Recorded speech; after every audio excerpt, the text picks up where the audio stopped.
नमस्कार मेरे प्यारे विद्यार्थियों, आप सभी का एक बार पुनः स्वागत करते हैं आपके अपने YouTube प्लेटफॉर्म संध्या कंप्यूटर क्लासेज पर। देखिए, आरएसआईटी मुख्य परीक्षा 18 अगस्त के लिए आज हम आपके समक्ष महत्वपूर्ण टॉपिक्स है जिसमें MS Word, Excel and PowerPoint, ये तीन टॉपिक ऐसे हैं जिसके अंदर से आपके एग्जाम के अंदर मैं कह सकता हूँ कि 10 से 15 क्वेश्चंस के बीच में आपका वेटेज रहता है। अभी हाल ही में हुए 4 अगस्त को एग्जाम के अंदर इस टॉपिक से कम 13 से 14 क्वेश्चंस पूछे गए 35 क्वेश्चंस में से। तो इन्हीं टॉपिक को हम अच्छे से क्लियर करते हैं। एक ही वीडियो के अंदर आप पूरा निचोड़ देख पाएंगे। आप बने रहना इस वीडियो के एंड तक, ताकि प्रत्येक टॉपिक की जो जो इंपॉर्टेंट आपको जैसे पॉइंट्स है वो आपको याद होनी चाहिए। आपको मैं अच्छी तरह से यहाँ पे क्लियर करवा दूंगा। आप सभी से रिक्वेस्ट रहेगी कि अगर आप इस प्लेटफॉर्म पर नए हैं तो चैनल को अवश्य सब्सक्राइब करें, बेल आइकन को क्लिक करना ना भूलें, ताकि आने वाले प्रत्येक वीडियो की नोटिफिकेशन आप सभी तक सबसे पहले पहुंच सके। आपकी स्क्रीन के सामने आ गया है पहला क्वेश्चन। सभी से रिक्वेस्ट रहेगी कि अगर आपको इन क्वेश्चंस के आंसर आ रहे हैं तो आप कमेंट सेक्शन बॉक्स में आप कमेंट अवश्य कर लेना।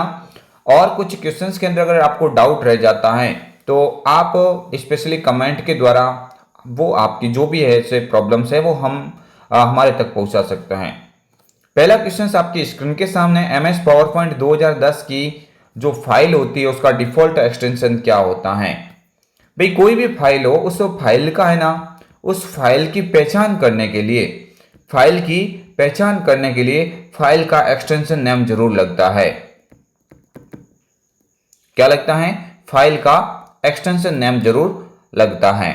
आप सभी को याद रखना है, यहाँ पे पावर पॉइंट की बात हो रही है, लेकिन मैं आप इन सभी जो टॉपिक्स के अकॉर्डिंग जो आपके समक्ष दे रखा है उन सभी का मैं अच्छे से क्लियर करवा दूंगा। ऐसी फाइल जिसके पीछे अगर .txt लिखा हुआ है, इसका मतलब आप समझ लेना कि वो फाइल किसकी है। भाई, नोटपैड की फाइल है। किसकी है? नोटपैड की। अगर .docx लिखा हुआ मिल जाए तो आप समझ लेना ये किसका एक्सटेंशन नेम है। तो आप बोल देना भाई MS वर्ड का एक्सटेंशन नेम है। किसका? MS वर्ड का हो जाएगा। यहाँ पे MS पावर पॉइंट की बात हो रही है, इसका मतलब पावर पॉइंट का जो एक्सटेंशन नेम होता है भाई वो कौन सा हो जाएगा? आपका .pptx हो जाएगा। एक आपके समक्ष दिया हुआ नहीं है, लेकिन मैं एक्सेल का इंपोर्टेंट है बता देता हूं। अगर आपको एक्सेल का पूछे आने वाले एग्जाम के अंदर तो आप बोल देना .xlsx होता है। तो भाई ये मैंने इस क्वेश्चंस के अंदर जितने भी ऑब्जेक्ट थे उन सभी ऑब्जेक्ट का मैंने अच्छे से आपके समक्ष यहाँ पे निचोड़ रख दिया है। इस क्वेश्चंस का करेक्ट आंसर हो जाएगा ऑप्शन नंबर ए .pptx। देखिए, तो हम नेक्स्ट आगे वाले क्वेश्चंस की ओर बढ़ते हैं। क्वेश्चंस नंबर 2 आपकी स्क्रीन के समक्ष है और बेहतरीन क्वेश्चंस कह सकते हैं। किसी भी शेप्स या पिक्चर्स को अगर रोटेट करना चाहते हैं तो रोटेट करने के लिए आप किस एनिमेशन का यूज करेंगे। यानी क्वेश्चंस ये पूछा गया आपसे कि किसी भी शेप या पिक्चर्स को रोटेट करने के लिए किस एनिमेशन का यूज किया जाता है। बहुत सारे एनिमेशन होते हैं, बट आपको याद रखना है कि यहाँ पे स्पेशली किसकी बात हो रही है भाई? रोटेट करने की बात हो रही है। किसकी बात हो रही है भाई? रोटेट की बात हो रही है। रोटेट का मतलब कह सकते हैं उस तस्वीर को घुमाने की बात हो रही है ना, तस्वीर को घुमाने की बात हो रही है। तो भाई बहुत सारे एनिमेशन में से आपको तो यहाँ पे करेक्ट करना पड़ेगा स्पिन, क्योंकि स्पिन एक ऐसा एनिमेशन का टाइप्स होता है जिसमें किसी तस्वीर या शेप्स को आप रोटेट कर सकते हैं। जी हाँ, बिल्कुल। इस क्वेश्चन का जो राइट आंसर माना जाएगा वो हो जाएगा ऑप्शन नंबर ए। हालांकि कट, फेड, ये पुश, ये सारे एनिमेशन के ही टाइप्स होते हैं, लेकिन इसमें है ना तस्वीर को रोटेट करने की आवश्यकता यहाँ पे नहीं दिखाई जाएगी। आपको याद रखना है स्पिन के द्वारा ही ऐसा कार्य किया जा सकता है। चलिए आगे वाले क्वेश्चंस की ओर देखते हैं। आपकी स्क्रीन के सामने आ रहा है अति महत्वपूर्ण क्वेश्चंस। आई होप ये क्वेश्चंस आपको पहले से आ रहा होगा। अगर आपका क्वेश्चंस अच्छे से क्लियर नहीं है तो अभी आप इस क्वेश्चंस को अच्छे से समझ लीजिए। स्मार्ट आर्ट ग्राफिक्स किसके उपयोग हेतु यूज में लिया जाता है। भाई पहली बात तो हम देख लेते हैं, स्मार्ट आर्ट ग्राफिक्स है ना, ये स्मार्ट आर्ट ग्राफिक्स है ना, ये आपके इंसर्ट टैब के अंदर होता है। किसमें होता है भाई? इंसर्ट टैब के अंदर ये उपस्थित होता है। इसके अलावा और आपको क्या जानकारी होनी चाहिए हम देख लेते हैं। स्मार्ट आर्ट है ना, इसमें पहले से रेडी शेप्स होते हैं, यानी पहले से तैयार शेप्स होते हैं जिस शेप्स के द्वारा आप अलग अलग टाइप से किसी डायग्राम को समझाते हैं। इसमें प्री डिफाइंड शेप्स का सेट होता है, जिसे डायग्राम कह सकते हैं, डायग्रामों का सेट होता है। इसलिए एग्जाम में प्रश्न बन जाए ना कि किसी रेडी टू शेप्स के नाम से जाना जाता है तो आपका राइट आंसर वहां पे हो जाएगा स्मार्ट आर्ट। तो यहां से इस क्वेश्चन का करेक्ट आंसर हो जाएगा भाई जानकारियों, डेटा और सूचना, डेटा को देखो जानकारियों, डेटा, सूचना को चित्र, ग्राफिक्स या एनिमेशन आकृतियों के द्वारा दर्शाने हेतु आप किसका उपयोग करेंगे भाई, स्मार्ट आर्ट का उपयोग करेंगे। तो इस क्वेश्चन का यहां से जो बेहतरीन विकल्प या से करेक्ट विकल्प मिल जाएगा वो ऑप्शन नंबर डी के अंदर है। यहां पे ऑप्शन डी इस क्वेश्चन का राइट आंसर हो जाएगा। एनिमेशन टैब में 4 कंट्रोल ग्रुप्स होते हैं भाई, एनिमेशन टैब होता है ना, उस एनिमेशन टैब्स के अंदर जो ग्रुप्स होते हैं वो बहुत इंपॉर्टेंट है। तो इसमें ग्रुप्स के नाम आपको अवश्य याद रखना। सबसे पहले वाले ग्रुप का नाम प्रीव्यू होता है, उसके बाद में आपको याद रखना एनिमेशन होता है, एडवांस एनिमेशन होता है, टाइमिंग का होता है। तो ये जो है ना इंपॉर्टेंट ये ग्रुप्स है, ये सारे के सारे आपको किसमें मिलेंगे भाई, ये आपको मिल जाएंगे एनिमेशन टैब के अंदर। किसमें मिल जाएंगे, एनिमेशन टैब के अंदर ये उपस्थित होते हैं। चलिए आगे वाले क्वेश्चंस की बात कर लेते हैं। क्वेश्चंस नंबर आपकी स्क्रीन के सामने 5। एमएस पावर पॉइंट का पेज क्या कहलाता है, बेहतरीन क्वेश्चन है, मैं इसको अति महत्वपूर्ण लिख देता हूं, यानी मोस्ट इंपोर्टेंट क्वेश्चन है ये आपके एग्जाम पॉइंट ऑफ व्यू से। भाई आपको याद रखना, अगर आपको एमएस पावर पॉइंट के पेज की बात पूछी गई है तो यहाँ पे तो करेक्ट आंसर हो जाएगा इसका स्लाइड। क्या हो जाएगा, स्लाइड हो जाएगा। स्लाइड होती है ना, ये एमएस पावर पॉइंट का पेज होती है। इसके अलावा स्प्रेडशीट यानी सीट की बात हो जाती है आपके एग्जाम में कि सीट किस में होती है, तो आप बोल देना भाई सीट तो किस में होती है, एक्सेल के अंदर होती है। किसमें, एक्सेल के अंदर। और डॉक्यूमेंट का संबंध भाई किससे होता है, तो आप बोल देना एमएस वर्ड से होता है। डॉक्यूमेंट का संबंध किससे होता है, तो आप बोल देंगे एमएस वर्ड से होता है। यानी इस क्वेश्चन का तो करेक्ट आंसर मिल गया है, ऑप्शन नंबर सी स्लाइड। आगे वाले क्वेश्चंस की बात कर लेते हैं। एमएस पावर पॉइंट में डुप्लीकेट स्लाइड इंसर्ट करने की शॉर्टकट कुंजी क्या है। डुप्लीकेट स्लाइड का मतलब क्या होता है मालूम है, पहले से जो स्लाइड दी हुई है उसके जैसे की जैसे एक और स्लाइड बनाना, ये काम होता है भाई डुप्लीकेट स्लाइड का। किसका होता है, डुप्लीकेट स्लाइड का होता है। और यहाँ पे डुप्लीकेट स्लाइड की शॉर्टकट की पूछी गई है, तो मेरे प्यारे विद्यार्थियों यहाँ पे इस क्वेश्चन का जो करेक्ट आंसर हो जाएगा वो हो जाएगा कंट्रोल के साथ में डी। अगर आपको न्यू स्लाइड का पूछा जाता है, किसका, न्यू स्लाइड का अगर आपको पूछा जाए तो आप बोल देना कंट्रोल के साथ में एम होता है। ये कंट्रोल के किसकी शॉर्टकट की होती है, तो आप याद रख लेना कंट्रोल के होती है हाइपरलिंक की। किसकी होती है, हाइपरलिंक की शॉर्टकट की होती है। और कंट्रोल एफ पूछे तो आप बोल देना फाइंड की होती है। किसकी होती है, फाइंड की। तो इन सभी शॉर्टकट की को मैंने अच्छे से आपके सामने यहाँ पे शो कर दिया है। आप सभी यहाँ पे इन क्वेश्चंस का आंसर अवश्य याद रखना। भाई यहाँ से डुप्लीकेट का पूछा तो कंट्रोल डी हो जाएगा। आगे वाले क्वेश्चंस की बात कर लेते हैं। किस व्यू में स्लाइड की छोटी तस्वीरें नजर आती हैं। यानी आप कह सकते हैं कि जो स्लाइड होती है ना, आप उसको पुनर्व्यवस्थित भी कर सकते हैं, लेकिन किसके द्वारा ये कार्य किया जाएगा आपका भाई, स्लाइड सॉर्टर व्यू के द्वारा। किसके द्वारा, स्लाइड सॉर्टर व्यू के द्वारा। इसमें क्या होती है भाई, छोटी छोटी तस्वीर अथवा थंबनेल के रूप में किसी स्लाइड को दिखाना है तो आप स्लाइड सॉर्टर व्यू का उपयोग कर लेंगे। एक आपको याद रखना, इसमें नॉर्मल है ना, ये आपको याद रखना है, ये पावर पॉइंट का डिफॉल्ट व्यू होता है। क्या होता है भाई, पावर पॉइंट का डिफॉल्ट व्यू है ना, पावर पॉइंट का डिफॉल्ट स्लाइड व्यू होता है। पावर पॉइंट का डिफॉल्ट स्लाइड व्यू होता है। कौन सा होता है, तो आप याद रखना भाई नॉर्मल होता है। चलिए आगे वाले क्वेश्चंस की बात कर लेते हैं। एक स्लाइड शो में स्लाइड चेंज होने पर डिस्प्ले के लिए अप्लाइड इफेक्ट क्या कहलाता है। एक स्लाइड है ना, उस स्लाइड को चेंज होते हम दूसरी स्लाइड के ऊपर आएंगे ना, ये जो प्रक्रिया होती है ना, इसको हम ट्रांजिशन के नाम से जानेंगे। यानी पूरी तरह से क्या बोलेंगे उसको, स्लाइड ट्रांजिशन।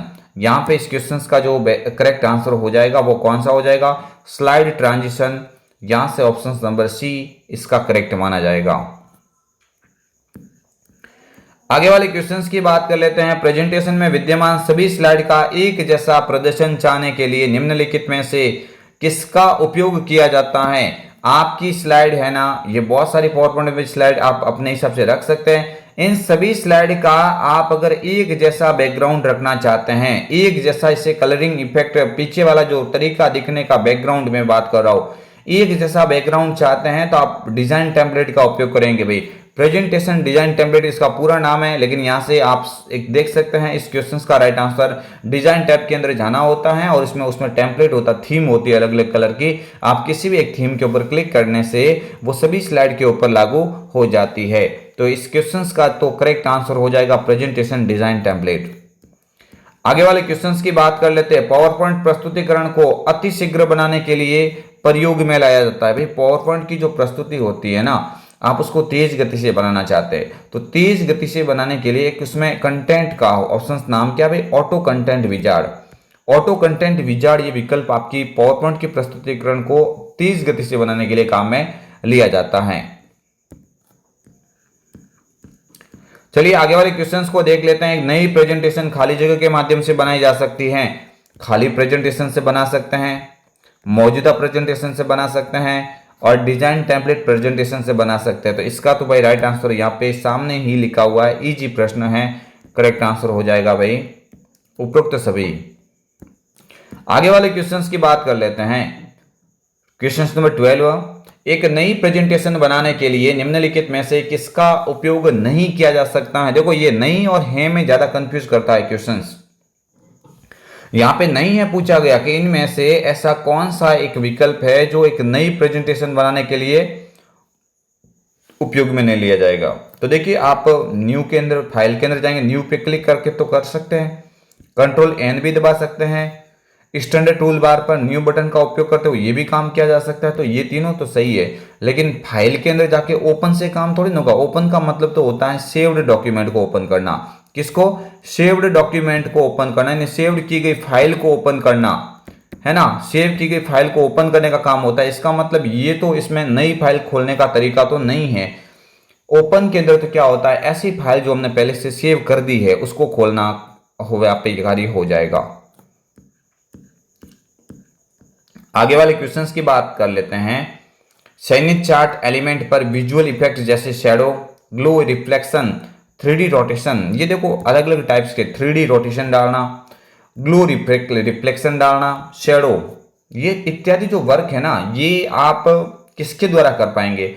तो ये जो करेक्ट आंसर हो जाएगा इसका नाम है भाई क्या, इसका नाम है टेक्स्ट इफेक्ट।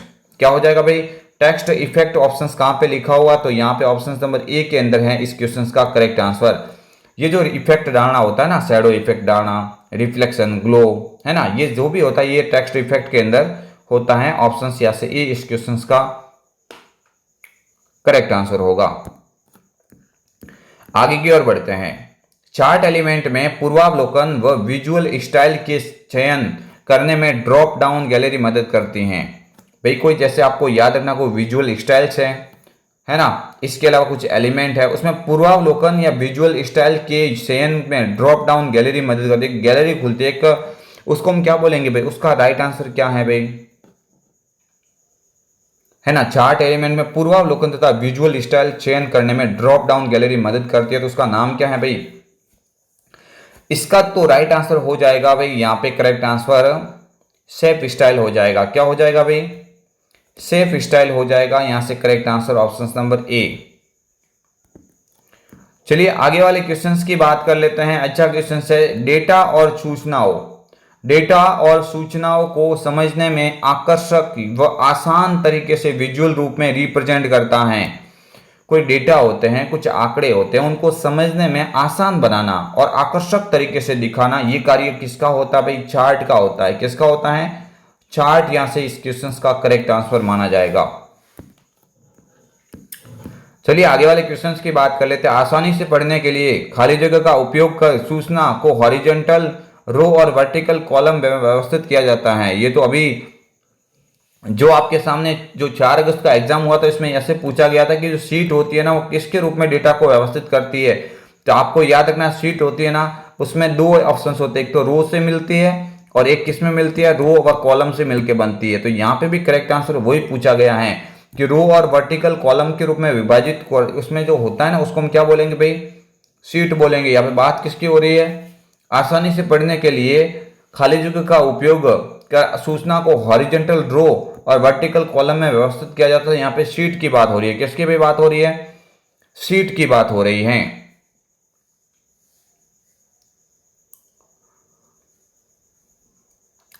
इसके अंदर आप ये बोलेंगे भाई टेबल भी तो हो सकता है, बिल्कुल मैं मानता हूं कि टेबल के अंदर भी क्या होती है, कॉलम्स है और यहाँ पे ये सारी रो है। तो इसमें भी ये टेबल वाला भी थोड़ा ऑप्शंस कंफ्यूज करता है। लेकिन यहाँ पे अगर एक्सेल से बात हो रही है भाई, किससे बात हो रही है, अगर एक्सेल से बात हो रही है तो यहाँ पे क्या बोलेंगे, शीट। और अगर MS वर्ड से बात हो रही है तो यहाँ पे राइट आंसर टेबल को मान सकते हैं। तो यहाँ पे भाई आपको आसानी से पढ़ने व आकर्षक तरीके आकर्षक तरीके के लिए, है ना, आसानी से पढ़ने के लिए खाली जगह का उपयोग कर सूचना को हॉरिजॉन्टल और वर्टिकल रो और कॉलम में व्यवस्थित किया जा सकता है। तो भाई यहाँ से करेक्ट आंसर, अगर आप थोड़ा ध्यान रखना, ये क्वेश्चन अलग टाइप का है। अगर एमएस वर्ड से संबंधित एक्सेल से बात हो जाए तो शीट हो जाएगा, और वर्ड से बात हो जाए टेबल हो जाएगा। तो यहाँ पे किसी का स्पेशल नाम दिया हुआ नहीं है ना, तो आप कह सकते हैं यहाँ पे आप करेक्ट आंसर किसको मान सकते हैं भाई, आप टेबल को मान सकते हैं। किसको? टेबल को मान सकते हैं। ठीक है,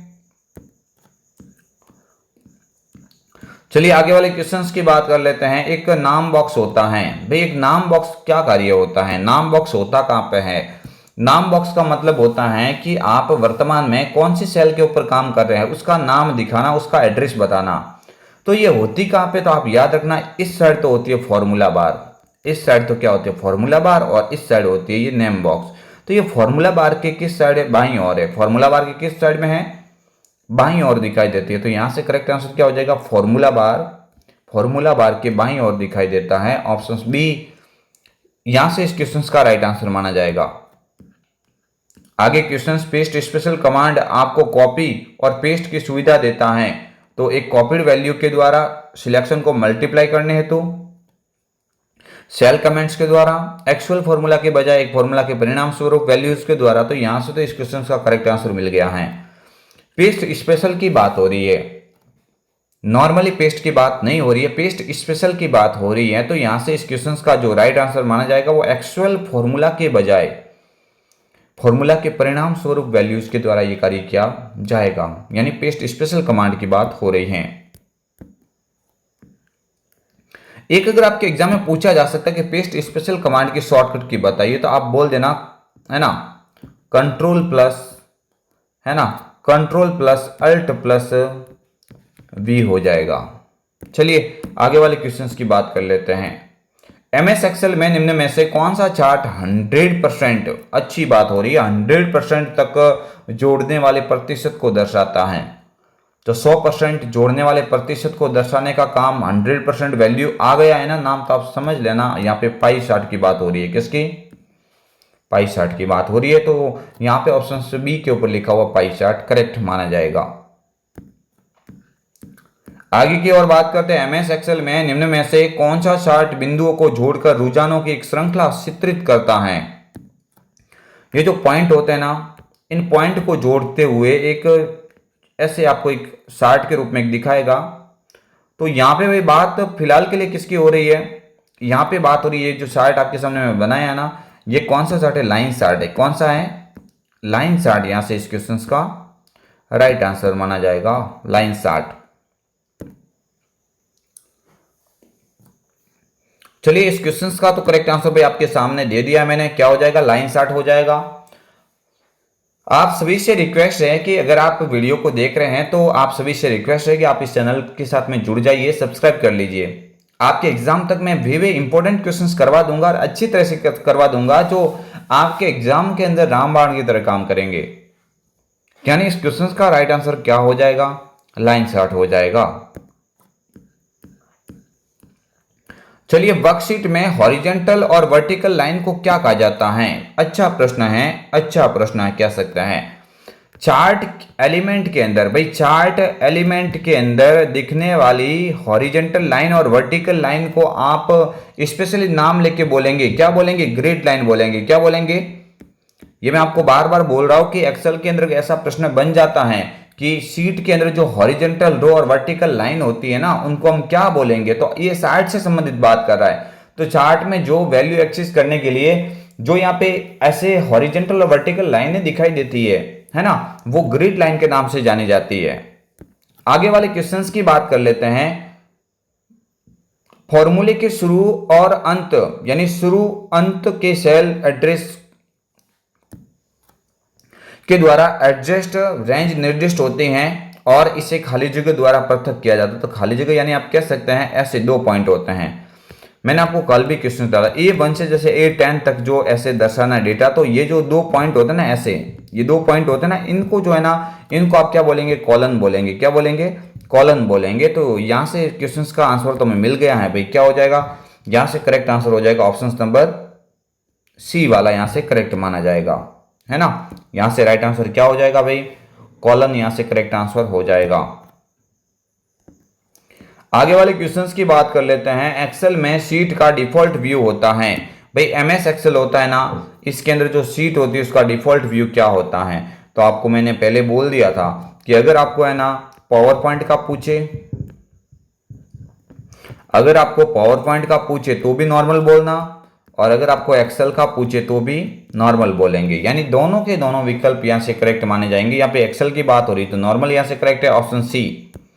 चलिए आगे वाले क्वेश्चंस की बात कर लेते हैं। एक्सेल में चार्ट बनाते समय किसी सूचना को मुख्य रूप से दर्शाने के लिए निम्न में से किसका प्रयोग किया जाता है? कोई डेटा होता है, कोई ऐसे इंपॉर्टेंट पॉइंट्स होता है, उन्हें मुख्य रूप से दिखाना है, अच्छे अट्रैक्टिव रूप से दिखाने के लिए जो हम अलग अलग टाइप से यूज करते हैं ना, उसका नाम क्या है भाई?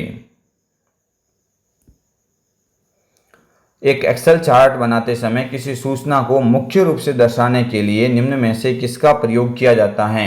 डेटा लेबल्स, टाइटल, शीट का नाम या टाइटल्स। तो यहाँ से दो बार से टाइटल आ गए, यहाँ पे एक बार है ना भाई। आप थोड़ा इस क्वेश्चन का सुधार कर लेना। यहाँ पे लिखा हुआ होना चाहिए था डेटा लीजेंड। क्या लिखा हुआ होना चाहिए था? लीजेंड होना चाहिए था। तो इस क्वेश्चन का जो राइट आंसर भी क्या हो जाएगा? लीजेंड हो जाएगा। यहाँ से बाय मिस्टेक थोड़ी क्वेश्चन की यहाँ पे टाइपिंग में मिस्टेक हुई है, तो यहाँ से करेक्ट आंसर क्या हो जाएगा भाई? लीजेंड हो जाएगा। क्या हो जाएगा? लीजेंड। ये किसी डेटा के आंकड़े को कौन से कलर में प्रदर्शित करना, ये यही तय करता है। लीजेंड इसका राइट आंसर है। आगे वाला क्वेश्चन देख लेते हैं। एक्सेल के चारों ओर एक काले रंग की सीमा सेल जो होती है ना, वो क्या संकेत करती हैं? तो एक्सेल की जो यहाँ पे है ना, एक्सेल जो शीट होती है ना, उसमें अलग अलग टाइप से जो यहाँ पे आपके सामने जो क्या होते हैं, रो एंड कॉलम्स होते हैं। क्या होते हैं? इसमें रो एंड कॉलम्स आपके समक्ष होते हैं। तो किसी भी सेल के अंदर अगर जैसे से गहरे रंग से ऐसे डार्क के रूप में प्रदर्शित किया गया है, अगर किसी सेल के अंदर ऐसे डार्क के रूप में प्रदर्शित किया गया है, तो आप समझ लेना कि वो सक्रिय सेल है, उस सेल के ऊपर वर्तमान में काम किया जा रहा है। तो यहां से करेक्ट आंसर हो जाएगा सक्रिय सेल। क्या हो जाएगा भाई? सक्रिय सेल हो जाएगा। आगे वाला क्वेश्चन, एक्सेल वर्कबुक निम्न में से किन के संयोजन से बनती है? तो आपको याद रखना है, एक्सेल की जो वर्कबुक होती है वो आपको ध्यान रखना है भाई, वर्कशीट और कॉलम, वर्कशीट और चार्ट दोनों से मिलकर बनती है। यहां पे इस क्वेश्चन का राइट आंसर हो जाएगा ऑप्शन नंबर बी। चलिए आगे वाले क्वेश्चंस की ओर देख लेते हैं, ज्यादा टाइम नहीं लेंगे। एक्सेल टूल्स में से कौन सा टूल्स एक अंतिम परिणाम किसी अज्ञात वैल्यू की गणना करने के लिए काम करता है? तो अज्ञात वैल्यू की गणना, ये पॉइंट यहां से पकड़ लेना, अज्ञात वैल्यू की गणना करने के लिए काम में कौन किसको लिया जाता है? आप बोल देना गोल सी, यहां से करेक्ट आंसर माना जाएगा। क्या? गोल सी यहां से करेक्ट आंसर माना जाएगा, ऑप्शन नंबर बी। कौन सा चार्ट समय के बढ़ते मान के साथ रुझान आदर्श रूप से दिखाते हैं? नियमित अंतराल, हॉरिजेंटल या एक्स प्लॉट पर दिखाए जाते हैं? तो यहाँ पे भी बात अच्छी हो रही है। कौन सा चार्ट समय के बढ़ते मान के साथ रुझान को आदर्श रूप से दिखाता है?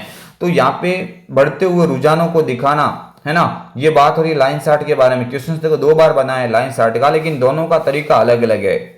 तो यहां से करेक्ट आंसर क्या हो जाएगा भाई? ऑप्शन नंबर बी, कि कौन सा चार्ट समय के बढ़ते मान के साथ रुझान को आदर्श रूप से दिखाता है? तो राइट आंसर क्या हो जाएगा? लाइन चार्ट हो जाएगा। आगे वाला क्वेश्चन देख लेते हैं। एक्सेल में शॉर्ट ऑप्शंस किस मेन्यू में होता है? तो भाई एक्सेल के अंदर शॉर्ट ऑप्शंस होता है ना, इस शॉर्ट ऑप्शंस के अंदर दो आप तरीके देखेंगे। एक तो होगा असेंडिंग, क्या हो जाएगा भाई? असेंडिंग हो जाएगा। क्या हो जाएगा? असेंडिंग, है ना। और एक हो जाएगा भाई क्या? डिसेंडिंग हो जाएगा। तो ये दोनों का मतलब क्या होता है भाई? आरोही और अवरोही क्रम, है ना। आरोही और अवरोही क्रम में आप किसी डेटा को व्यवस्थित कर सकते हैं सॉर्ट के द्वारा। तो यहां से करेक्ट आंसर क्या हो जाएगा? ये किस में होता है? तो आप बोल देना ये भाई जो है ना शॉर्ट ऑप्शंस किस में होता है? थोड़ा ध्यान रख लेना, डेटा के अंदर होता है। कहां पे होता है? डेटा के अंदर होता है। एक्सेल की बात करते हैं, डेटा के अंदर होगा। फैक्स अध्वनित या व्यावसायिक लेटर जैसे आम कार्यों के लिए एक पहले से डिजाइन किया हुआ डॉक्यूमेंट है। तो ये भाई बात हो रही है टेम्पलेट के बारे में। किसके बारे में? ऑप्शन नंबर ए, टेम्पलेट के बारे में बात हो रही है। इस क्वेश्चन का राइट आंसर माना जाएगा। आगे वाले क्वेश्चंस की ओर देखते हैं। जस्टिफाई प्रॉपर्टी को कीबोर्ड द्वारा एक्टिव करने के लिए किस कुंजी का प्रयोग किया जाता है? जस्टिफाई की शॉर्टकट की पूछी गई है। इतना क्वेश्चंस घुमाया, लेकिन डायरेक्टली क्वेश्चंस कह सकते हैं। कंट्रोल के साथ में क्या हो जाएगी? जी।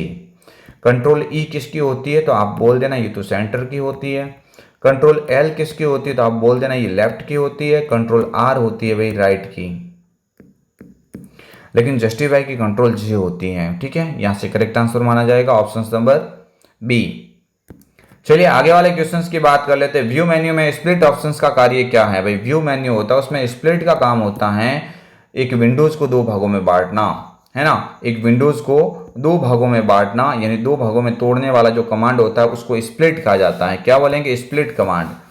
आगे वाला क्वेश्चन देख लेते हैं। एक फाइल जिसमें पूर्व निर्धारित सेटिंग का उपयोग जनरल डॉक्यूमेंट्स को बनाने के लिए किया जाता है। ठीक है, तो पूर्व निर्धारित पूछा, एक फाइल जिसमें पूर्व निर्धारित सेटिंग का उपयोग कर जनरल डॉक्यूमेंट यानी जनरल डॉक्यूमेंट बनाने के लिए, तो भाई हम करेंगे यहाँ पे टेम्पलेट का उपयोग। किसका? टेम्पलेट। यानी क्वेश्चन ये भी दो बार आ गया, लेकिन इस क्वेश्चन का देखो दोनों तरीका मैंने अलग अलग जो एग्जाम में पूछा गया है वो दोनों तरीके से मैंने आपके समक्ष क्वेश्चन रखे हैं। आगे वाला times new Roman, comic sense, Calibri, ये सब किसके प्रकार है? तो भाई आपको याद रखना है कि टाइम्स न्यू रोमन का पूछे, कॉमिक सेंस पूछे, कैलिबरी, ये सभी फॉन्ट के प्रकार होते हैं। उल्टा आपको इतना तो याद रखना है कि कैलिबरी है ना, ये डिफॉल्ट फॉन्ट होती है। क्या होती है भाई? डिफॉल्ट फॉन्ट का प्रकार होती है। कौन सी? कैलिबरी।